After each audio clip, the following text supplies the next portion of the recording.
Hi, today we're talking about Forgotten Future. And look, it's a cold winter's day.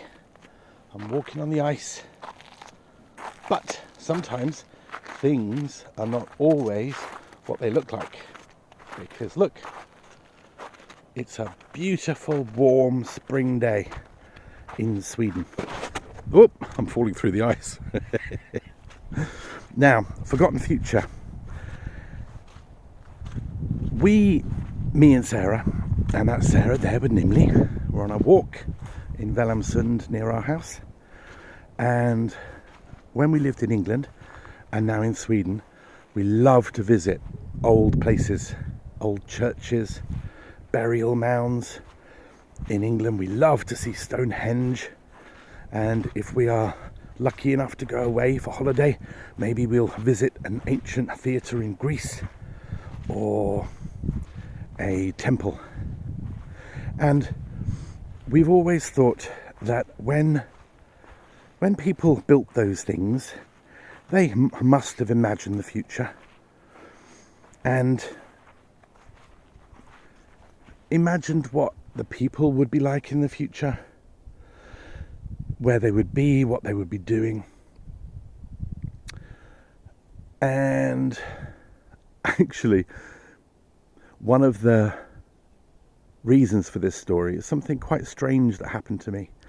A few years ago, my parents died, and we were in the UK, in England, helping to clear out the house with my brothers and sisters.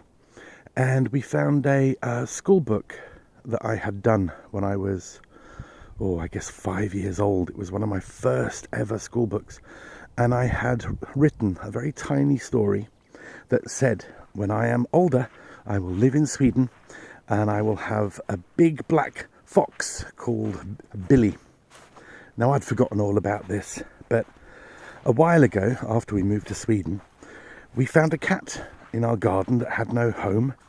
So after checking with the police and everybody that nobody owned the cat, we adopted him. And we called him, yes, you guessed it, Billy. And he did have a big black tail, and he was a big cat, so he looked like a fox. And that made us think, just for fun. We know it was a coincidence, but it was fun thinking that when I was 5-6 years old, I was remembering the future, because maybe memory can work in both ways. Yes, it's a strange idea, but sometimes stories come from strange ideas. So if you think, when you think about tomorrow, you're imagining. And when you think about what happened yesterday, you're remembering. And sometimes what we imagine is clearer and easier to see than what we remember. And that's where the idea of the story came from.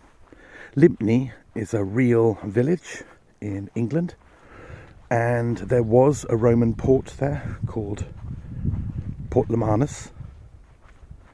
And so the story kind of came from that, imagining what would happen if you met a ghost from the ancient past, and how would they see you. Normally, when you read a ghost story, it's always about how the person feels, not how the ghost feels. And then we loved the idea of really it was the time of the Romans, and they were imagining ghosts from the future. And those are our characters, Magda and Jim.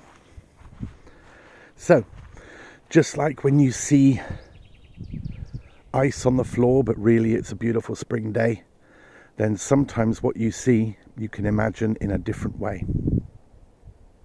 Okay, and that's the story. Bye.